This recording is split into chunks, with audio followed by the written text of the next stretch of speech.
বিসমিল্লাহির রহমানির রহিম। Online class Belkuchi বহুমুখী মহিলা ডিগ্রি কলেজের পক্ষ থেকে সবাইকে স্বাগতম। আমি মোহাম্মদ আলমগীর হোসেন, প্রভাষক ব্যবস্থাপনা বিভাগ। প্রিয় শিক্ষার্থীরা, আমরা সবাই অবগত আছি যে প্রায় দেড় বছর হলো সারা বিশ্ব করোনা মহামারীতে আক্রান্ত, এবং এই করোনা মহামারীর কারণে আমাদেরকে ছেড়ে আমাদের মানুষগুলো পরপারে চলে গেছেন। তাদের রুহের মাগফিরাত কামনা করছি, এবং যারা অসুস্থ হয়ে হসপিটালে পড়ে আছেন বা হসপিটালে আছেন, বাসায় আছেন, তাদের সুস্থতা কামনা করছি। এবং আমরা যারা সুস্থ আছি, মহান রব্বুল আলামিনের কাছে শুকরিয়া আদায় করছি যে আল্লাহ যেন আমাদেরকে আরও সুস্থ রাখেন, এভাবে স্বাভাবিক রাখেন। এবং প্রত্যেকেই স্ব অবস্থান থেকে প্রার্থনা করি মহান রব্বুল আলামিনের কাছে, তিনি যেন আমাদের দ্রুত এই করোনা মহামারী থেকে সারা বিশ্বকে মুক্তি দান করেন। এবং আমরা এটাও প্রার্থনা করব যে আমাদের এই করোনা মহামারী থেকে মুক্তি দিয়ে আমাদের দ্রুত এই ক্ষতি পুষিয়ে নেওয়ার জন্য যে শক্তি, যে উদ্যম, যে পরিশ্রম, সেটি করার তৌফিক দান করেন। প্রিয় শিক্ষার্থীরা, তোমরা দেখতে পাচ্ছ যে আজকে হিসাব বিজ্ঞান নীতিমালার বিবিএ অনার্স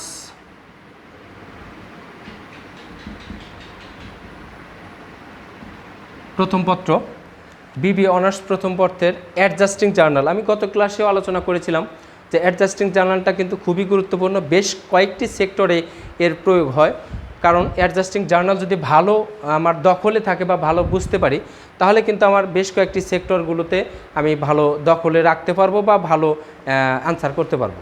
তো প্রিয় শিক্ষার্থীরা, আজকে আমরা অ্যাডজাস্টিং জার্নালের কিছু এন্ট্রি দিয়েছি। আমরা এখানে অ্যাডজাস্টিং জার্নাল এই ছকটা, এখানে আমরা জানি জার্নালের ছক হচ্ছে 5 কলাম বিশিষ্ট।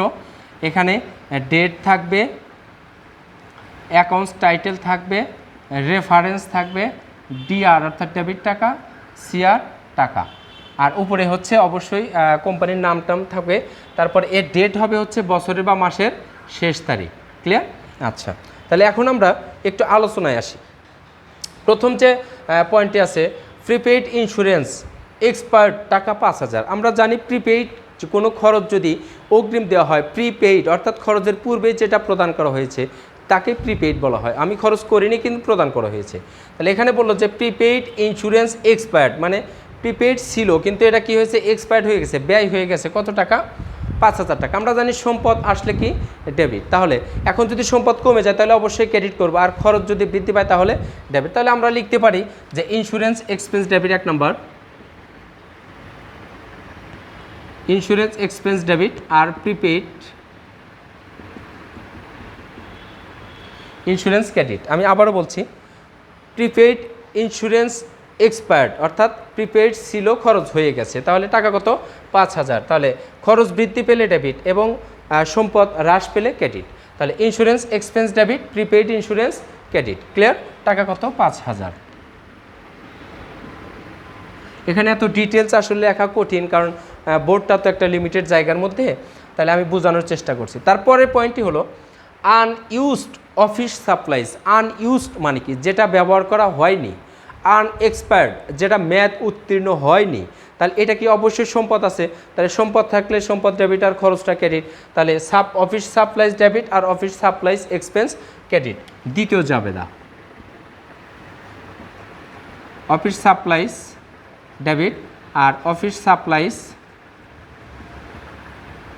Expense credit. টাকা কত? 500। অর্থাৎ আমাকে যে অফিস সাপ্লাইসটা দেওয়া হয়েছিল সেটার মধ্যে 500 টাকা কী করা হয়নি, এখনও অফিস ইউজ করে নাই বা খরচ হয়নি বা ওটার মেয়াদ উত্তীর্ণ হয়নি। তারপরে হচ্ছে depreciation of equipment, depreciation on equipment on হবে। তাহলে এটা আরেকটু ভাষা ছিল, ওটা আমি লিখিনি কারণ এত আটানো সম্ভব না বা এত লেখা কঠিন। তাহলে ডেপ্রিসিয়েশন, আমরা জানি ডেপ্রিসিয়েশন মানে হচ্ছে এক জাতীয় খরচ। অর্থাৎ আমি এই কলমটা কিনেছি, যখন কিনলাম লাইব্রেরি থেকে 25 টাকা বা 30 টাকা দিয়ে, তখন আমার কাছে সম্পদ ছিল, আমি একদিন ব্যবহার করেছি, একদিনের ক্ষয় হয়ে গেছে অর্থাৎ ডেপ্রিসিয়েশন হয়ে গেছে। দ্বিতীয় দিন ব্যবহার করছি, তৃতীয় দিনের কার্যকারিতা কমে গেছে। ঠিক এরকম যে কোনো স্থায়ী সম্পদের উপর ডেপ্রিসিয়েশন ধরা হয়, এটি একটি খরচ। তাহলে ডেপ্রিসিয়েশন একটি ফিক্সড জাবেদা আছে, depreciation expense debit, accumulated depreciation credit. তাহলে আমরা তৃতীয় জাবেদাটা দিয়ে দিই, depreciation expense debit accumulated depreciation credit, depreciation expense debit, accumulated depreciation credit. তাহলে কত টাকা?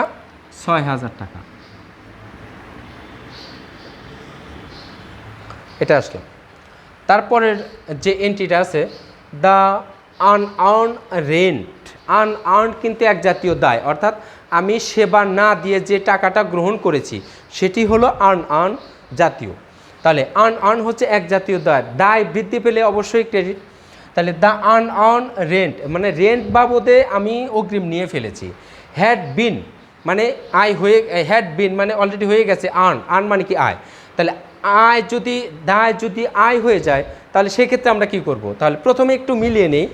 আর্ন যখন ছিল তখন কিন্তু আমার দায় বৃদ্ধি পেয়েছিল, ঠিক ওই টাকাটা যখন আমি আয় করে ফেলবো, আমি একদম এক্সাম্পলতে বুঝিয়ে দিই, আমি এই একটা রুম ভাড়া থাকি, তাহলে যে রুমটা আমি যে মালিকের ভাড়া, আমি যে মালিকের বাসায় আমি ভাড়া থাকি সেই মালিক আমার কাছে ভাড়া বাবদ অগ্রিম নিয়ে ফেলছে, তাহলে অবশ্যই সেই ব্যক্তি আমার কাছে দায় আছে, তাহলে আমি ওকে ক্রেডিট করে ফেলবো।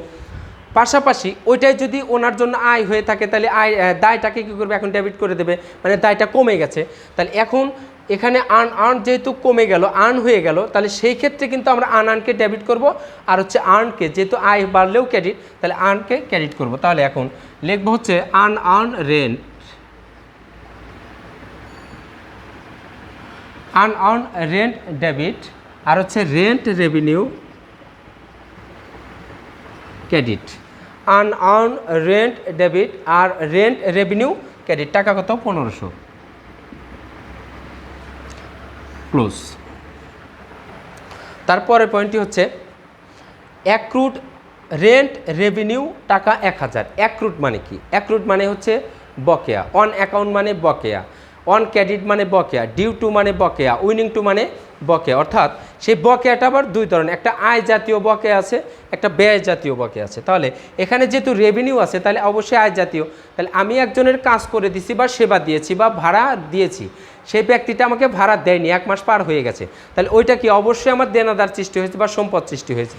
তাহলে এখানে আছে অ্যাক্রুড রেন্ট রেভিনিউ, মানে ভাড়া বাবদে 1000 টাকা আমি এখনও পাইনি বা পাবো সামনে, তাহলে অবশ্যই দেনাদার সৃষ্টি হয়েছে। তাহলে অবশ্যই আমরা এটা দিতে পারি যে রেন্ট রিসিভেবল ডেবিট অথবা accounts receivable debit, rent revenue credit, আমরা দুটোই দিতে পারি।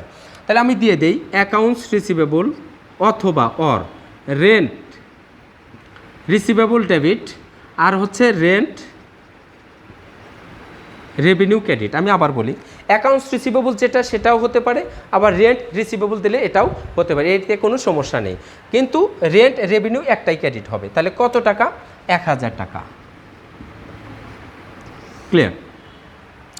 তারপরে বলল যে ওয়েজেস টাকা 700 আর নট পেইড, এই যে নট পেইড, আনপেইড, অ্যাক্রুড একই কথা, বকেয়া। তাহলে এটা কি? খরচ বকেয়া আছে। তাহলে আমরা জানি যে কোনো খরচ বকেয়া থাকলে ওই খরচটা ডেবিট আর ওই খরচ পেয়েবলটা ক্রেডিট। তাহলে আমরা দেব wages expense debit, wages payable credit. তাহলে wages expense debit, wages payable credit. টাকা কত? 700। তারপরের পয়েন্টে আমরা যাব একটু। প্রপার্টি ট্যাক্স টাকা 500 আনপেইড। আমরা ট্যাক্স বাবদে সরকারকে ট্যাক্স দিয়ে থাকি, তাহলে এই ট্যাক্সটা যদি আনপেইড থাকে তাহলে অবশ্যই আমি দায় আছি। সেই দায়টা কত? আমি উপর থেকে একটু মুছে দেই, কারণ নিচের দিকে হয়তো দেখা নাও যেতে পারে।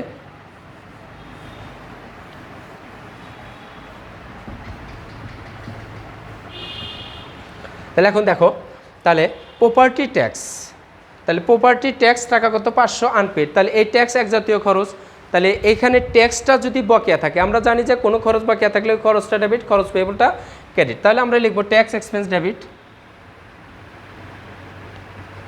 Tax payable credit. কত টাকা? 500 টাকা। তারপরের পয়েন্টটি হচ্ছে interest on mortgage on account টাকা 2000। অন অ্যাকাউন্ট মানে বাকিতে একটু বলে দিছি। তাহলে ইন্টারেস্টটা কার উপর? ইন্টারেস্ট দুই ধরনের হতে পারে, আয়ের উপরেও ইন্টারেস্ট হতে পারে, আবার মর্গেজের উপরে ইন্টারেস্ট হতে পারে। তাহলে এটা কি? মর্গেজ। মর্গেজ মানে হচ্ছে ঋণ জাতীয়, অন্যের কাছে ধার জাতীয়। তাহলে এর উপর যদি সুদ আসে তাহলে অবশ্যই এটা ব্যয়, আর এই ব্যয়টা কী হয়েছে? এখন প্রদান করা হয়নি। তাহলে interest expense debit, interest payable credit, interest expense debit, interest payable carry টাকা কত 2000। তারপরে পয়েন্টটি হলো house rent 1 month did not paid টাকা কত 1000, মানে রুম ভাড়া বা আমি যে রুমে থাকি বা যে রুমে বসবাস করি সেটার ভাড়া কি আছে এখনও প্রদান করেন, ডিড নট পেইড মানে প্রদান করা হয়নি, বকেয়া হয়ে গেছে। তাহলে rent expense debit, rent payable বা এটাকে কিন্তু আবার অ্যাকাউন্টস পেবলও লেখা যায়, রেন্ট পেবল ক্রেডিট। তাহলে এটা কত টাকা 1000 টাকা। আরেকটু মুছে দিয়ে নেই।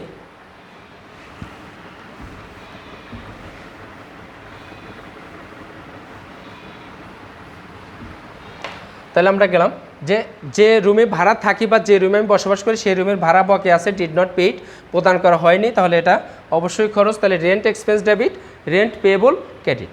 তারপরে পয়েন্টটি হচ্ছে দেখো ইন্টারেস্ট অ্যাক্রুড, এটাও কিন্তু ইন্টারেস্ট, কিন্তু এটাও বকে আছে। 1 নোটস রিসিভেবল, তাহলে নোটস রিসিভেবল হচ্ছে দেনাদার জাতীয় কিছু, এটার উপর সুদ বাকি আছে, তাহলে অবশ্যই আয়। তাহলে অবশ্যই কী করব, নোটস রিসিভেবল ডেবিট আর ইন্টারেস্ট রেভিনিউ ক্রেডিট, অথবা অ্যাকাউন্টস রিসিভেবলও লেখা যাবে। তাহলে আমি দুটোই দিয়ে দিই, accounts receivable or notes receivable debit আর ইন্টারেস্ট রেভিনিউ ক্রেডিট। কত টাকা 2000 টাকা। ক্লিয়ার? তাহলে আমরা আজকে অ্যাডজাস্টিং জার্নাল, আমি আরও একটা ক্লাস অ্যাডজাস্টিং জার্নাল নেব, কারণ অ্যাডজাস্টিং জার্নাল বেশ কয়েকটি ধাপে বা বেশ কয়েকটি জায়গাতে প্রয়োগ করা হয়। তাহলে অ্যাডজাস্টিং জার্নাল যদি আমার ভালো দখলে থাকে তাহলে অবশ্যই আমি অন্যান্য জিনিসগুলো ভালো বুঝতে পারবো এবং অন্যান্য অঙ্কগুলো আমরা ভালো সমাধান করতে পারবো। প্রিয় শিক্ষার্থীরা, এই অ্যাডজাস্টিং জার্নাল বা আরও 2টি ক্লাস থাকবে। আমরা বেলকুচি বহুমুখী মহিলা ডিগ্রি কলেজ এর ফেসবুক পেজ আছে, আমরা কিবোর্ড বাংলা কিবোর্ড থেকে এটি সার্চ দিলে আমরা পেয়ে যাব।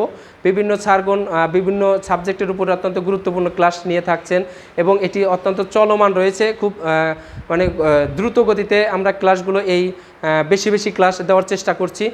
এই ক্লাসগুলো তোমরা দেখলে আমরা একটু আমাদের এই শ্রমটা একটু সার্থক হবে। প্রিয় শিক্ষার্থীরা, এরপরে আমি অ্যাডজাস্টিং জার্নাল সম্পর্কে আরও কয়েকটি ক্লাস দেব। তো আজকে আর নয়, আমরা অবশ্যই এটি ভুলে যাব না যে আমাদের করোনা মহামারী, আমরা অতি জরুরি প্রয়োজন ছাড়া বাইরে বের হব না।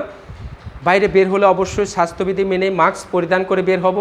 আর আরেকটি কথা মনে করিয়ে দেই, তোমরা যেহেতু বিবিএ অনার্স প্রথম বর্ষ, তোমাদের ফর্ম ফিল আপ হয়ে গেছে, শিক্ষা প্রতিষ্ঠান একটু স্বাভাবিকের দিকে আসলেই খুলে দিলেই কিন্তু তোমাদের ফার্স্ট টাইম পরীক্ষা, অর্থাৎ তোমাদেরকে দিয়েই কিন্তু জাতীয় বিশ্ববিদ্যালয় পরীক্ষা শুরু করবে। অতএব অবহেলা না করে অযথা সময় বাইরে কাটিয়ে ঘরে বসে পড়াশোনা করতে থাকো, কারণ জ্ঞান অর্জন করলে সেটা কিন্তু কোনোদিনও বিফলে যায় না।